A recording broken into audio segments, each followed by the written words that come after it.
12.3। Hello students, तो चलिए देखते हैं हम क्वेश्चन नंबर 12.3 का question number 5। From each corner of square side 4 centimetre quadrant circle of radius is 1 centimetre is a cut and also circle the diameter 2 centimetre is a cut shown in the figure. Find the area of remaining portion. आपको पूछा गया है बेटा, ये जो remaining portion है इसका area आपको निकालना है। ये जो आपको ब्लू कलर में दिखाई दे रहा है और जिसको मैं शेडेड कर रहा हूँ, इसका एरिया आपको निकालना है।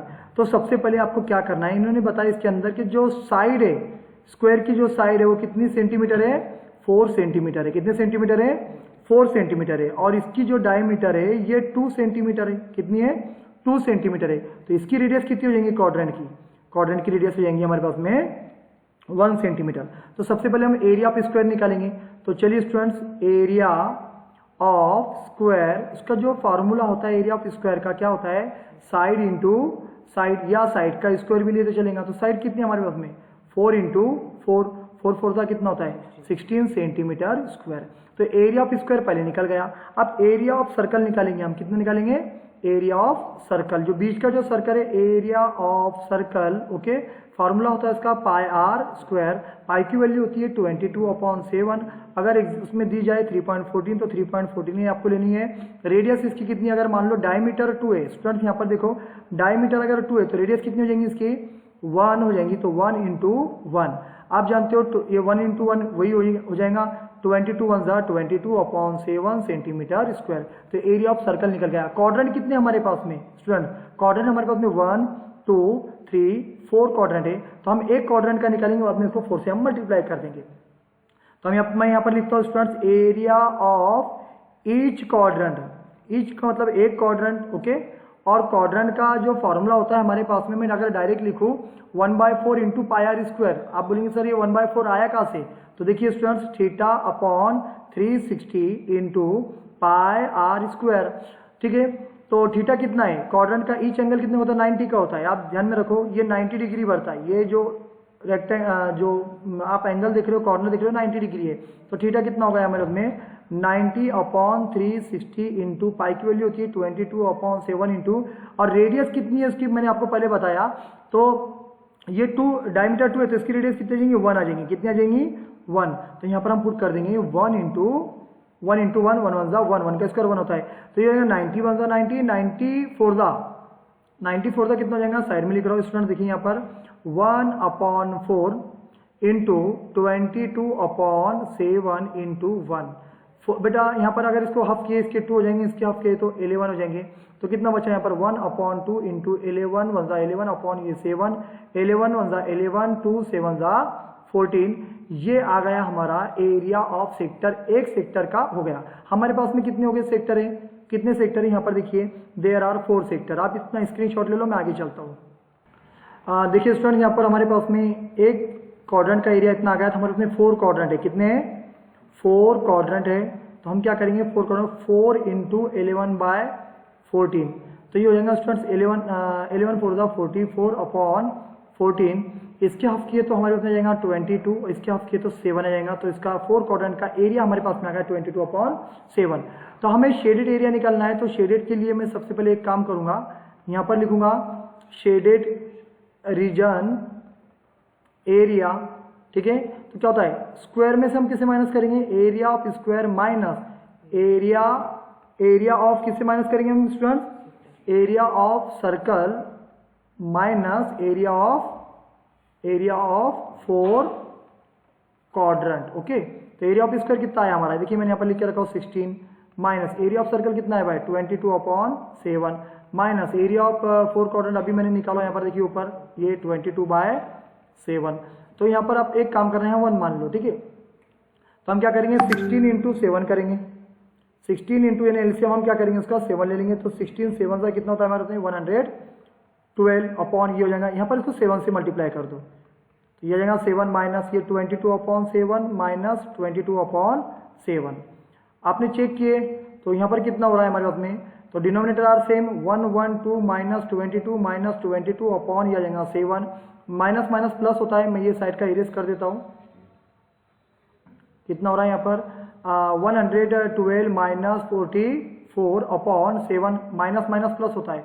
और 112 में से अगर हम 44 माइनस करते तो 68/7 दिस इज द, और सेंटीमीटर स्क्वायर, ये शेडेड एरिया का जो आंसर होता है हमारे पास में, ये आंसर आ गया 68/7। इस मिक्स में भी लिख सकते हो और इस तरह भी लिखे तो चलेगा।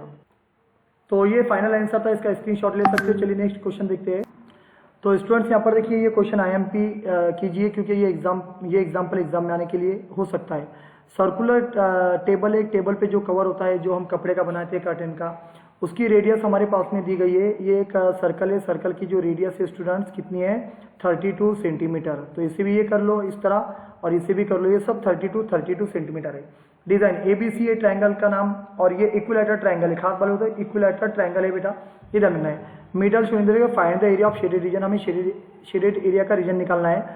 सर्कल के बारे में तो हमें पता है, एरिया ऑफ सर्कल निकालनी है, क्योंकि रेडियस हमारे पास में 32 सेंटीमीटर है। तो मैं सबसे पहले एरिया ऑफ सर्कल निकालता हूँ, उसमें से हम area of equilateral triangle minus कर लेंगे। Area of circle is equal to, area of circle is equal to, formula क्या होता है पाई आर स्क्वायर। तो देखिए स्टूडेंट यहाँ पर एरिया ऑफ सर्कल का फार्मूला था बेटा पाई आर स्क्वायर, पाई की वैल्यू हम लेंगे 22/7 इंटू रेडियस कितनी है 32 इंटू 32। इन तीनों का अगर हम मल्टीप्लीकेशन करते हैं स्टूडेंट्स तो वो आता है 22,528 सेंटीमीटर स्क्वायर अपॉन ये 7। तो ये आ गया एरिया ऑफ सर्कल। तो आप इसका स्क्रीनशॉट ले लें, क्योंकि अभी जो एग्जाम्पल होने वाला है वो बहुत लेंथी होने वाला है।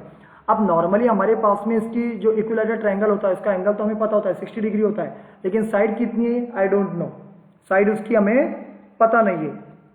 तो उसके लिए आप हमें एक आइडिया करने वाले स्टूडेंट, देखिए इसमें एक इसे नेम दे देते हैं हम O, क्योंकि साइड हमें निकालनी है इक्विलैटरल ट्रायंगल की।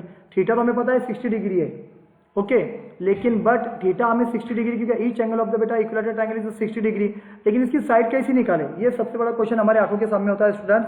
तो मैं यहाँ पर आपको एक ट्रायंगल बताता हूँ, थोड़ा ध्यान देना, इधर केयरफुली ऑब्जर्व करना है आपने। 3 एंगल बन रहे हैं, एक बन रहा है AOB, एक बन रहा है BOC, एक तीसरा बन रहा है AOC।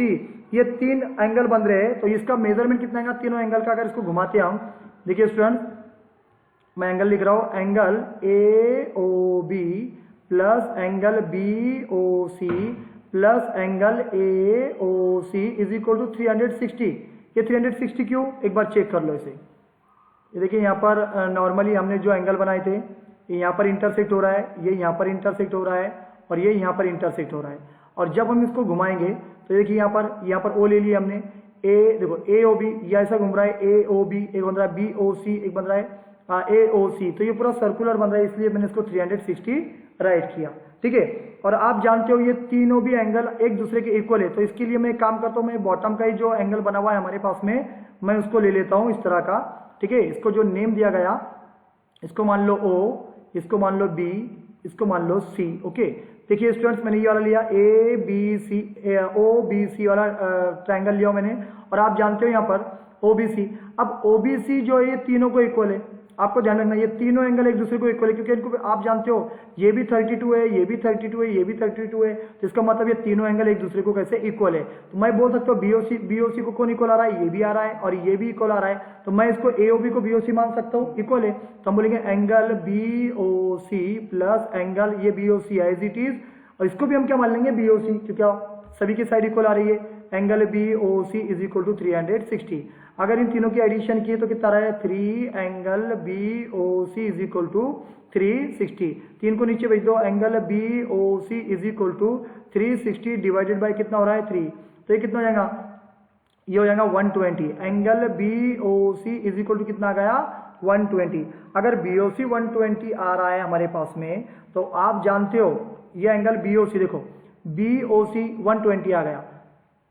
नॉर्मली ये देखो यहाँ पर स्टूडेंट, यहाँ पर BOC कितना आ गया 120, लेकिन मैं जब इस पे परपेंडिकुलर डालूंगा, क्या डालूंगा परपेंडिकुलर, तो आप जानते हो बीच में से एंगल कितना बन जाएगा, ये 60 हो जाएगा और ये 60 हो जाएगा, 60 और 60 120। यहाँ पर आप कोई भी नेम ले सकते हो, कोई प्रॉब्लम नहीं। यहाँ पर हम मान लेंगे इसको M मान लेंगे, क्या मान लेंगे M मान लेंगे, क्योंकि साइड हमें फाइंड करना है। आप ट्रिग्नोमेट्री सीख चुके हो, टेक द स्क्रीनशॉट, इसका स्क्रीनशॉट हमें ये लगेगा स्टूडेंट्स, ये ध्यान रखना है, ठीक है। तो आप ट्रिग्नोमेट्री सीख चुके हो। ट्रिग्नोमेट्री का मतलब क्या होता है बेटा, जैसी बेटा OM, देखो बात ध्यान में रखो, इधर मैं यहाँ पर बताता हूँ, OM अगर परपेंडिकुलर गिरता है BC पे, देखो हाईलाइट से देखो, OM perpendicular on BC, BC के दोनों पार्ट इक्वली डिवाइडेड हो जाएंगी। समझ में आया? अगर हमें ये भी मिलता है तो आपके पास में दो वैल्यू अवेलेबल है। अगर मैं मान लो अपोजिट साइड अपॉन हाइपोटेन्यूज क्या होता है, अपोजिट साइड अपॉन हाइपोटेन्यूज क्या होता है बताओ जल्दी से स्टूडेंट्स। साइन, तो यहाँ पर साइन 60 लेंगे, अपोजिट अपॉन हाइपोटेन्यूज है ना, तो मैं यहाँ पर यूज करूंगा साइन 60 डिग्री। मैं क्यों ले रहा हूँ, देखो हमें अपोजिट साइड लेना है, अपोजिट अपॉन हाइपोटेन्यूज, तो अपोजिट भी निकालना है, ठीक है। ये देना साइन 60, तो साइन 60 का फॉर्मूला क्या होता है बेटा, opposite upon hypotenuse. Opposite side कौन सी आ रही है उसकी बताओ मुझे, BM अपॉन OB, कितनी आ रही है, BM अपॉन OB। देखो BM अपॉन ये BM सामने की अपोजिट हो गई, ये OB। अब मुझे बताओ OB कितना है, रेडियस इस सर्कल की कितनी है 32, ये कितना रहेगा बेटा 32। तो normally opposite BM upon OB, तो साइन 60 की वैल्यू कितनी होती है, √3/2 इज इक्वल टू BM कितना है निकालना है, तो BM को ऐसे रखो बेटा, BM OB कितना है हमारे उसमें, OB कितना है, OB 32 है, यानी रेडियस ऑफ द सर्कल। इनका क्रॉस मल्टीप्लीकेशन करो तो ये आ जाएगा 2BM इज इक्वल टू, ये आएंगे बेटा स्टूडेंट्स 32√3, 2 को नीचे भेज दो, तो BM कितना आ गया 32√3 डिवाइडेड बाई 2, इसको डिवाइड करने के बाद में कितना बच रहा है, BM इज इक्वल टू बेटा 16√3, कितना आ गया 16√3, तो यानी इसका मतलब हो गया 16√3। तब BC कितना आ जाएगा, ये सबसे बड़ा है, 16 और 16 कितना हो जाएगा, ये 16√3 आ जाएगा, ठीक है, ये हो जाएगा 32√3 आएगा, ठीक है बेटा। तो BM अगर मतलब में BM हमारे पास में बेटा स्टूडेंट्स 16√3 आ रहा है, तो BC टोटल कितना जाएगा, तो BC हमारे पास में आएगा बेटा 30, डबल हो जाएगा उसका 32√3 रहेगा, क्योंकि वो 16√3 और 16√3, 16 32 होते बेटा, और वो √3 की बारे हम इसमें लिखेंगे। तो एक साइड मिल गई हमें, ओके। अभी ट्राइंगल की एक साइड मिल गई, कितनी मिली बेटा आपने देखे 32√3, इधर का स्क्रीनशॉट ले लिया आपने। अब चलिए बेटा अब एरिया ऑफ इक्विलैटरल ट्रायंगल निकालेंगे। अब साइड तो मिल गई हमें, तो एरिया ऑफ इक्विलैटरल ट्रायंगल क्या होता है, √3 अपॉन बेटा 4 इंटू साइड का स्क्वायर, क्या होता है साइड का स्क्वायर, √3 अपॉन 4 इंटू साइड कितनी निकाले हमने, ये BC साइड है, तो लिख दो यहाँ पर 32√3 का स्क्वायर। आप जानते हो ये √3 आई थी, लिखो अपॉन 4 इंटू, आप जानते हो 32 का स्क्वायर कितना आता है, 32 का स्क्वायर कितना आता है कोई बताएगा, 32 इंटू 32 करो बेटा 1024, और जानते हैं ये रूट से ये रूट गया इंटू 3, इससे इसको मल्टीप्लाई कर दो स्टूडेंट्स आप, ठीक है। तो ये नॉर्मली हो जाएगा हमारे इंटू 3 करने के बाद में स्टूडेंट्स ये हो गया √3/4 इंटू 3072। इससे अगर इसको डिवाइड करते हैं स्टूडेंट्स हम, तो आंसर हमें मिलता है √3 इंटू 768, ओके।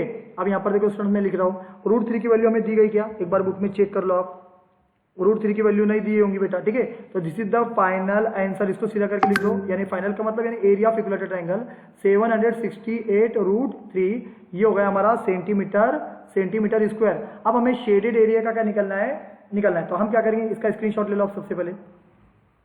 अभी हमें इतना समझ में आया आपके, ठीक है। तो हमें निकलना है एरिया ऑफ शेडेड रीजन, क्या होगा बेटा, area of circle minus area of equilateral triangle. Area of circle कितना आया था स्टूडेंट हमारा 528 upon 7 minus area of equilateral triangle 768√3, ये आ गया बेटा फाइनल आंसर सेंटीमीटर स्क्वायर, ठीक है, समझ में आ गया।